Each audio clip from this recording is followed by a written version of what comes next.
Kia ora koutou katoa. Good afternoon, everyone. I want to start by acknowledging the passing of His Royal Highness Prince Philip, the Duke of Edinburgh.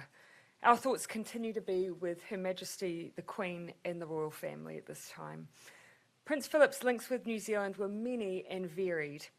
The Duke of Edinburgh's Hillary Award has helped thousands of young Kiwis with self-development over the last 5 decades, in some cases helping to transform lives, including in prisons, refugee centres and team parent units.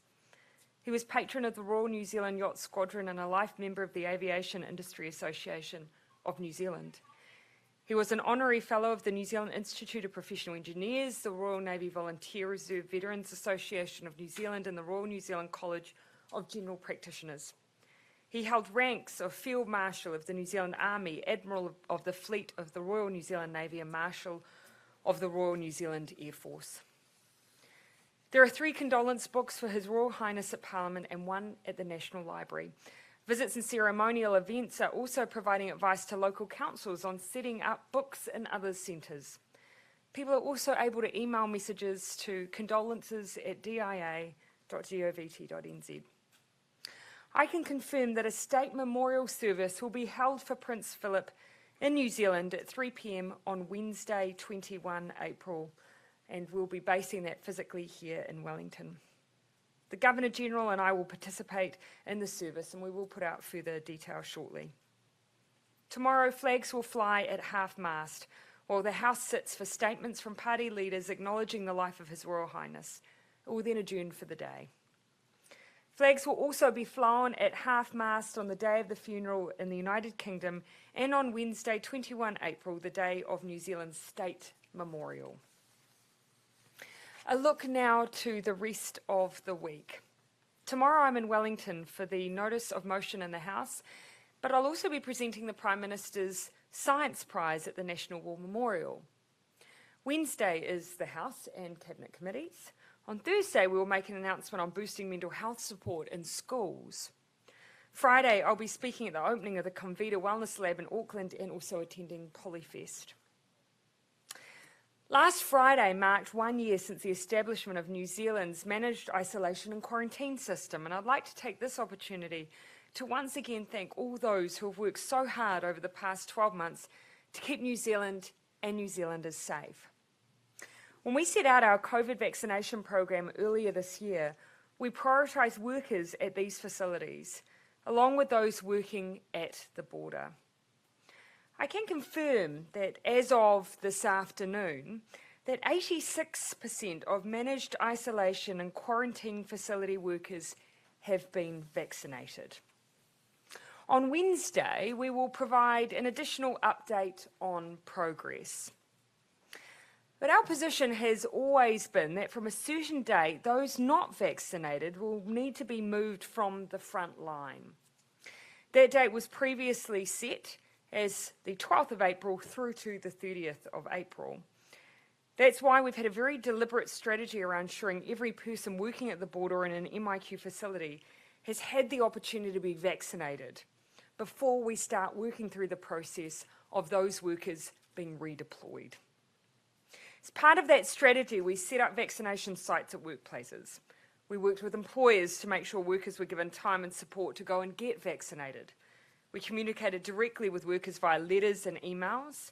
We ran online health question and answer sessions for workers. We set up a dedicated email address for employers to contact us with vaccine-related questions. And we rolled out a social media campaign to encourage uptake. On March 23rd, efforts were stepped up, requiring employers to have individual conversations with workers to identify and record their vaccination status and provide support for those not yet vaccinated. On March 31, and then again on Tuesday last week, employers were asked to provide up-to-date information about the vaccination status of their workers. On Wednesday last week, we issued guidance and next steps for workers who remained unable or unwilling to be vaccinated. As Brigadier Bliss said at 1 p.m. today, the safety of our border workforce is paramount. They have sacrificed so much to do what they do for us, which is why we feel obligated to make sure that they are vaccinated and that we keep them safe. And that is why, as I said, from today onwards, if a border or MIQ worker is not vaccinated, their employers will need to consider alternative options for them. By the end of April, those not vaccinated will not be permitted to work in those high-risk workplaces and will be moved to other roles. And as I've said, that's a timeline that has been set out for some time. Some people have legitimate questions around the vaccine, for instance, if they have pre-existing health conditions, and we are working with people to allay concerns and provide support. But ultimately, we also need to make sure we fulfil our obligations as employers and as contractors and make sure we keep them safe. The vaccination program is the biggest and most ambitious in New Zealand's history. We've always been open that 2 periods in time, the targeted element at the beginning of the program, but also the massive ramp up as we head into the general population, will present challenges. The rest of the world is seeing that too, but we are making progress and moving overall towards a safer environment here in New Zealand. I have Minister Hipkins here as well. We are happy to provide further information and to take your questions now. I'll come to the TVs first. Gina. Why haven't we half-masted the flags for the whole week of mourning? Yeah, we have different legislation around our flags in the likes of the UK and Canada. And so our flags, you will have seen half-masted straight away. They will be during the house, they will on the day of the funeral, and they will also at the time that we hold the state memorial here. And that's just simply the legislative framework we have. There was a discussion around the fact that we could rescind that and set it all the way through, but it's just the nature of our framework. You picked the 21st of April, it's also the Queen's birthday. And look, ultimately, you know, what we also had to take into account was not wanting to wait too long after the official funeral. And so we did have conversations around that as well. We're also having to juggle investitures here in New Zealand, and so there were some challenges, but ultimately that was the closest proximity to the funeral that we were able to hold that event. Appropriate to have it on the birthday? Oh, look, no one wants anyone to be in a state of grief at a time of their birthday. No one. But equally, of course, New Zealand has an obligation to make sure that we respectfully do not hold the memorial before the funeral, but do it as close proximity thereafter as we could. If you don't specifically know how many frontline border workers there are, how can you say that 86% have been vaccinated? Because we do know. You'll have heard us at the end of last week, we gave the update of over 80%. Over the course of today, we've been reaching out to managed isolation facilities to get their latest numbers, and that's brought back that figure of 86%. So how many are there? So of the total figure that we're working at as of today, working in our managed isolation facilities, we've had 3,472 have been vaccinated. Do we know why this? Of the total of 4,010. Do we know why the security guard basically didn't turn up for 2 vaccinations? My understanding of the second, you're talking about case C, the second security guard. One last week. Oh, the one last week? No, I don't have more information about why they didn't arrive. They had several appointments. They simply didn't present for those appointments. The second person, my understanding is that they had one appointment which they missed. People do miss appointments, and that their second appointment that had been booked for them, they were already isolating as a close contact of case B by when that rolled around. So they didn't come out of isolation to go to the vaccination Why appointment. don't we know this by now about the one last week? Obviously, health officials have the rationale. They know enough to tell us it wasn't vaccine hesitancy, but they know the individual details of that case, and we've left it up to them as to whether or not they provide the details as to why the personal reason that person did not attend. Overall, we know that First Security, as of the end of last week, had 79% of their workforce had been vaccinated. They, of course, know the urgency we place on them ensuring that 100% of their workforce are vaccinated. Otherwise, they will need to withdraw those workers who are currently in our MIQ facilities. First I'll come to Jason and then we'll come to Joe. I mean, from my understanding, and please correct me if I'm wrong, that used to be, you had said from they had till the end of April, but you've changed it today till basically from saying tomorrow. The employees will need to No, we've always had a period, so you will have heard me say on Friday that process of sitting down with those who have not been vaccinated starts today and runs through till the end of April, so that from the 1st of May, essentially no one who's has not been vaccinated should be working in our facilities. What exactly do you mean by their employers will need to consider their options? Oh, basically, either they're redeployed. If there is not an option to redeploy them, then it'll be up to the employer to work through what then happens with that individual, but they cannot work in MIQ. Can you just Does it clarify worry you what sort of a Oh, message- sorry, I did say I'd come to you, Joe. Does it worry you what sort of a message it sends when you're able to stand up here and say that those 2 appointments were missed, but not provide the reason for that, and what message that might send to people around the vaccine and those who perhaps do have hesitancy and realise that there's no sort of accountability for those people? Firstly, I'd say that there is. If this individual is not vaccinated, they will not be able to work in these facilities. So here, the bar is very high. There is essentially no reason that we consider acceptable. Because it is a facility that individuals are at risk, we feel an obligation to make sure that they are looked after. The whole point of the vaccine is to ensure that they do not become seriously unwell. And so regardless of whatever the rationale was, from May, none of them will be acceptable. So it's really important to clarify, and we've been through this before, through the contact tracing process, which is how we understand, that the person had 2 appointments and missed them, and we interview, the public health officials will know the answers to those questions. We share that information, or they share that information with us, and we share it with you, where there is a public health reason to do so. People share huge amounts of their personal information about who they've seen, when they've seen them, why they've seen them, and so on. We share that, and they share that with us, when there's a public health risk or some other reason to share it.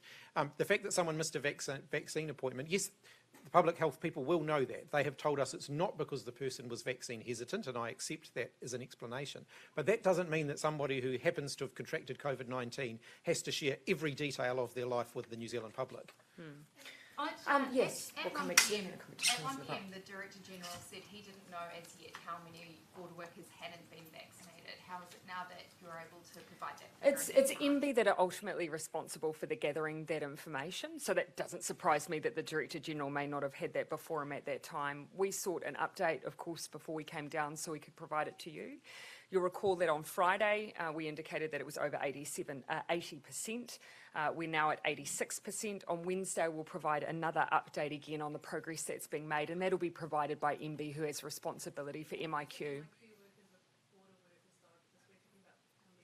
No, MIQ workers. Well, actually, for the border workers, my understanding is that that actually as a proportion, it's relatively high for our border workers, but MIQ is what I'm speaking to today. The issue with border workers is obviously there's quite a big data exercise here, because the size of that workforce very much depends on who you count. So if you're counting everybody who works for an airline, for example, and is it all of the airlines and so on. So we can provide a bit more information on that on Wednesday. But one of the exercises that's been going through at the moment is comparing to the testing information, because some of the people who have been tested, for example, may no longer be working in those roles and may not be vaccinated because they may not have worked there for several months, but they'll still be on the testing register. The overall border numbers that we provided are relatively high, but we've now broken it down into specifically MIQ. MB even have insights into individual facilities and how they are tracking. They're in relatively similar positions as individual facilities. We're on average, we're looking at about 14% still yet to be vaccinated. Specifically, how many people are in your own group 1? In tier 1, it's upward of 20,000 Yeah, around from about memory. 20,000. Around about 20,000. Plus their household contacts, and in the household contacts we don't have a firm number on that. Very much depends on the border workers telling us how many of their household contacts there are. 30,000 haven't been vaccinated. So look, today we've focused on giving you the explicit breakdown, the latest on our managed isolation facility workers. We have individual numbers for different agencies. Customs, the proportion is very high. MPI, very high. Immigration, again. On average, my recollection is over 80% for those agencies. But we'll provide that breakdown of the latest on Wednesday as well. Across all the facilities, then It is, as I'm saying, Cobra, it is the vast majority. We have the individuals for the agencies. In most cases, it's upward of 80%, but we'll look to provide that on Wednesday as well. on Derek. facility Yep. and the number of workers at each facility. Why not release that data? Why can't we Why can't we see that? We've said that we've provided you the overall numbers. I've given you that on average for each facility, it's roughly 14%. For the facility in question that we've been dealing with, they were at 81% as of Friday. But again, I'm happy to provide that data on Wednesday. I think, look, the question here you're asking is, do we have an insight of the trajectory of managed isolation facilities generally? The answer is yes. Of course, that will change daily. So we've got a snapshot for you today. We'll provide another one in the next 72 Snapshots hours. for some time because Sorry, Derek? we've been asking for daily snapshots on vaccination rollout for some time, and we haven't really been given one. Is it why not? I would refute that. We started reporting on Wednesday with a dashboard. Yeah, the dashboard shows daily numbers a week. Yeah, absolutely. But keeping in mind, I mean, this is a very, as you've just seen, that we've provided this data with you from today. It has changed even from what we had on Friday, because of course every day we're expecting that people are being vaccinated, and so we're having to make sure that we're updating and have the most accurate picture possible, which is why we're providing information today, and we'll do so again on Wednesday. Okay, in the front. Thanks. On February 15, you said that it would take 2 or 3 weeks to get through Yep. the whole of the border workforce. But clearly that hasn't occurred. Why is that? Logistically, our view is absolutely that was the time it would take to get those first doses out, and we had the capacity to do so. We have a position, though, where there are some individuals who within that time frame have not been. They now know that, of course, the window for them to be vaccinated and remain in their roles is closing. The individuals for why that hasn't Oh, look, we also have to make sure that it's accessible, that they are able to have the time, that our night shift workers are given the opportunity to be vaccinated in a time that's meaningful as well for them. And there are, Minister Hipkins perhaps can expand on this, there are some workers who are not consistently in our managed isolation facilities. There are some there who are there consistently, but there are some who will be more sporadically involved. Yeah, so I mean, if you look at the overall total number of who might fall within that 20,000, you'll have some people who, for example, might have worked a couple of shifts. They might work for a contracted security firm. They may predominantly work doing security somewhere else, and they may have worked a few shifts. When they've worked a shift in MIQ, they therefore need to be tested, but they may no longer be working there. If you think about airline staff, for example, someone may have crewed a couple of international flights several months ago, not done any international flying since then, they would still be included potentially in that number.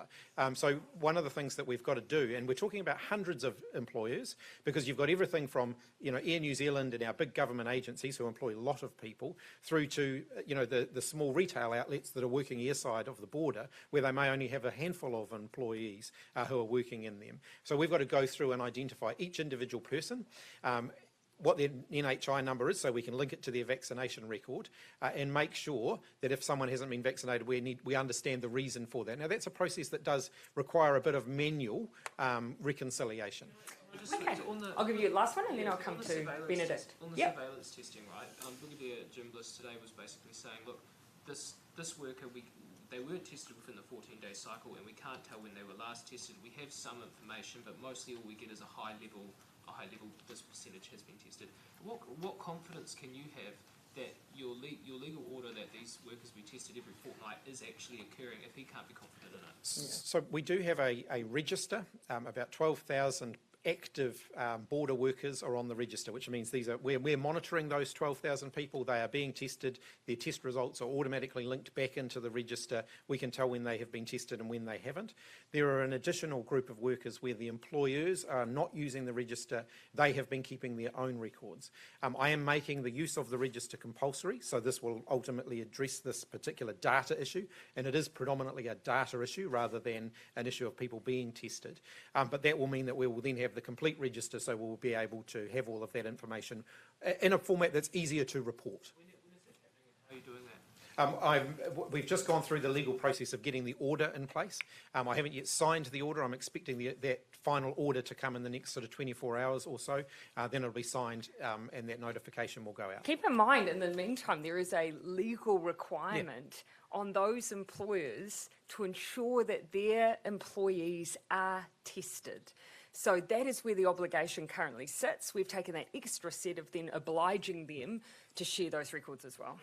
If they don't, what's their punishment? You don't know currently if they are or not. Fines and reputational damage. How much are the fines? You don't know currently if they are or aren't, right? So what's your... By law, they are obliged. On what? What's your Tested. particular question? You don't know currently if they are doing the So employers, if you take MIQ, the contractors who are supplying labour to MIQ, they are reporting to MIQ their testing results regularly. Yeah. Yeah, I'll just, Reputational damage. You did say on the reputational damage. Are you suggesting that if they don't comply, you're going to name and shame employers from the no, not at all. But you've got an example right now that we're speaking to, where obviously there's a discussion over whether or not obligations are being met. The Ministry of Foreign Affairs and Trade, they've been issuing permits for companies to export weapons and military equipment to countries while they've been on a United Nations blacklist for killing children in the war in Yemen. Does that concern you? Yeah, and what I've already said is that we absolutely have an expectation that the Ministry of Foreign Affairs and Trade, who are the ones that administer this regime, are upholding our laws. So that means they need to follow any UN sanctions that are in place and any UN resolutions that are in place. Secondly, they also need to make sure that they're operating under our regulations as well. What's been brought into question is whether or not that regime is fit for purpose. We've asked the Ministry of Foreign Affairs and Trade to undertake a piece of work since recently we had the debate over, for instance, the Air New Zealand export orders. It's appropriate for Ministry of Foreign Affairs and Trade to be involved in this review, though. Well, ultimately we are, and I've said to the Ministry, and so is the Minister of Foreign Affairs, people have to have faith in that review work, so let's make sure that in doing it, we're appointing individuals and creating a process where people at the end of it can say, yep, they agree that it was done in a way that they can see credibility in the outcome. I'll let you have the last question. You don't think being on a blacklist for killing children Oh, with United Nations should just... No, whilst I haven't commented on individual exporters, of course we expect our values to be maintained in this process. It's the whole point of it. Okay, let me just work through individuals carefully. So who hasn't had a question, if I may? Yeah. When you say border workers who haven't been vaccinated by the end of April cannot work for MIQ, how exactly are you going to enforce that? You're going to put a health order in place? Or how, And so at the moment we're looking at whether or not that will require a Section 11 as though That's right. so it's correct. But ultimately MB will be making sure that no individuals at that point who haven't been will be able to work there. And it is being built into the contracts. Contracts in particular provide us a nice easy way to deal with that. Prime Minister, the Ministry of Health, you announced in Budget 2019 that you would spend a lot of money creating a new frontline mental health service. It was due to spend $145 million by July. It's only spent $67 million in March, less than half of that. Basically, COVID was part of the problem there. But is that really good enough? Are you disappointed with how slow the rollout's been?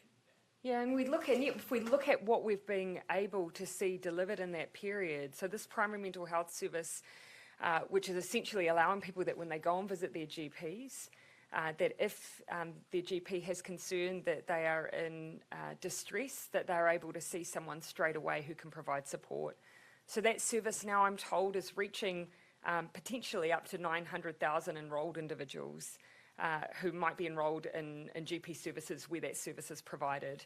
It's provided over 9,000 cases of interaction to support people who need it when they need it most. We do want to keep that rollout going and we do want to pick up the pace of that, but unfortunately the Ministry of Health has identified that in some cases COVID has delayed that rollout. Has it actually had any effect on the overall demand for mental health services? The point of it, if I'm not wrong, was to kind of take off some of the strain off the acute end, so the acute end was kind of safe for the actual acute cases. But we're still I'd say it would definitely. Yeah, two things I'd say on that. I think it is definitely too early to say that we would see the impacts of this primary mental health rollout as a point of intervention for our acute services. I think far too early to say that, but that is the ultimate goal of that program, is to support people earlier, or to support people who previously would have received no help and not even manifest in our acute programs. Because keep in mind, for instance, a number of people who attempt to take their own life, the proportion of which have no contact with mental health services before that point is relatively high.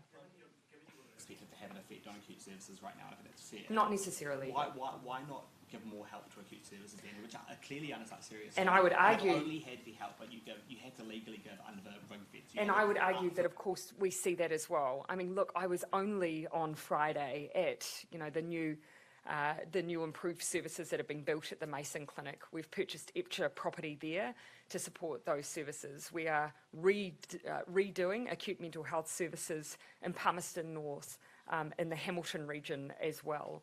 You know, we absolutely agree and know that we need to prioritise continuing to work on those services too.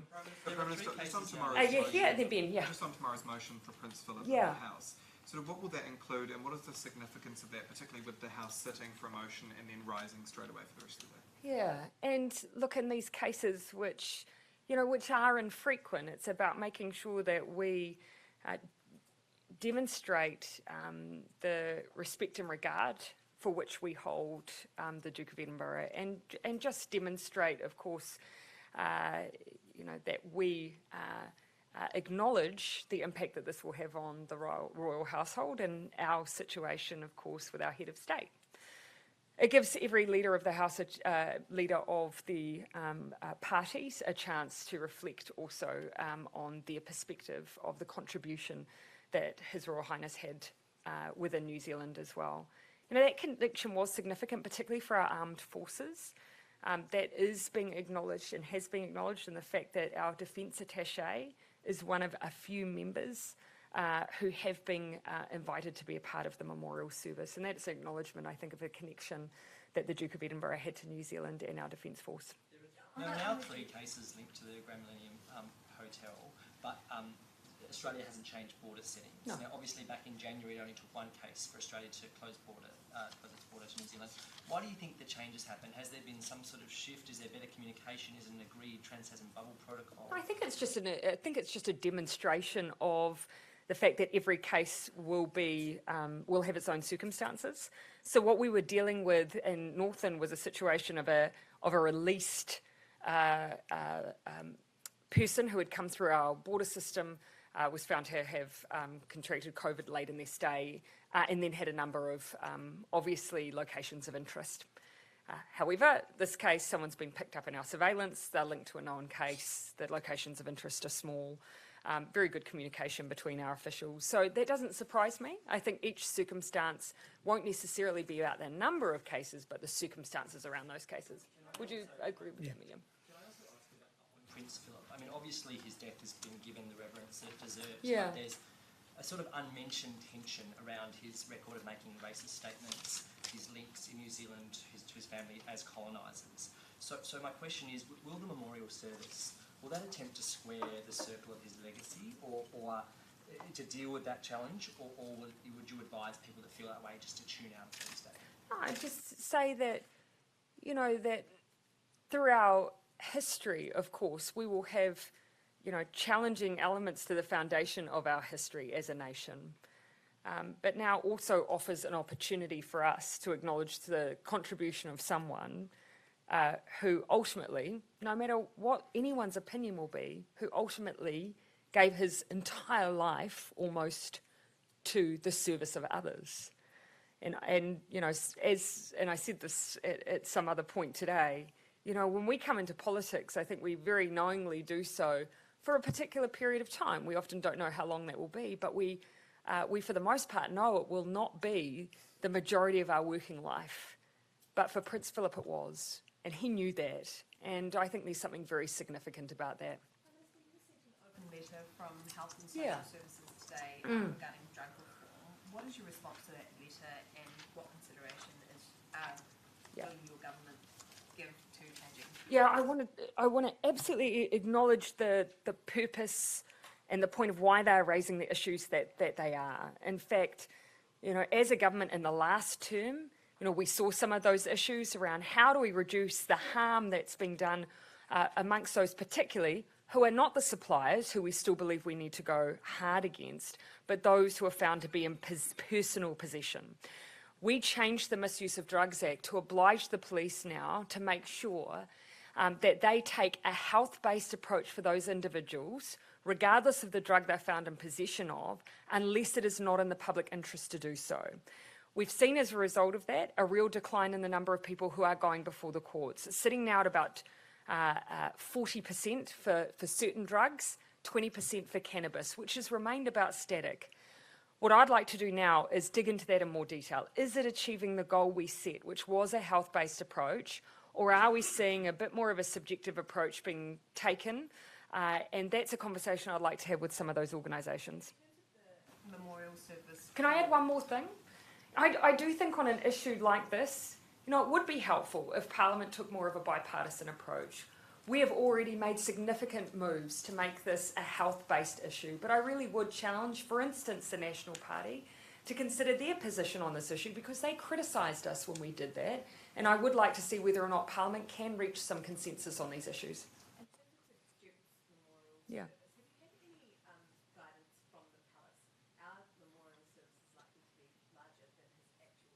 Yeah. Yes, our Cabinet Office is in frequent contact with the Palace, as will be a number of Commonwealth nations, and they'll be made aware of our arrangements. I think that there is an understanding, of course, that different countries will be in different circumstances and their rules will allow them to do different things. We happen to be in the very lucky position where we can openly gather together. And I think there's an appreciation of that.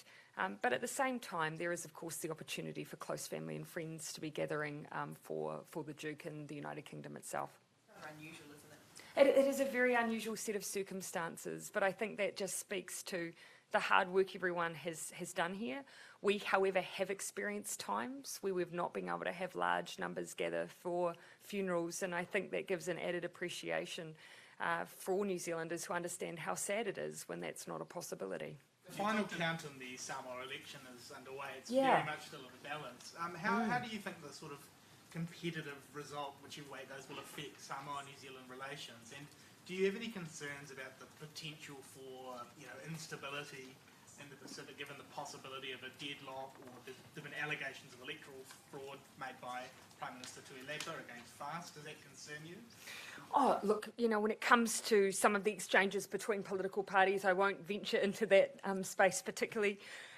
Those are issues, of course, that their judicial system will be able to resolve. It has been involved in previous elections. I think what we accept is that there's a bit of water yet to go under the bridge in terms of process, and I don't think that's a surprise given the outcome that election has produced. When it comes to the future, whatever the final outcome is, New Zealand's relationship with both candidates, including the incumbent and challenger, is very, very strong. Those ties with both, of course, Prime Minister Tuilepa, but also what was his Deputy Prime Minister, are close, and I'm very confident that regardless of the outcome, will remain so. We've talked about digging down into that data since November last year, following the referendum result. Has any digging started? Yeah, so I've received just recently a bit more on that, and that's why I was able to provide that difference in, for instance, in drug charges. But what I want to go back to and look in a little bit more detail at the moment, what I've been provided with is where that was the most significant charge that was laid.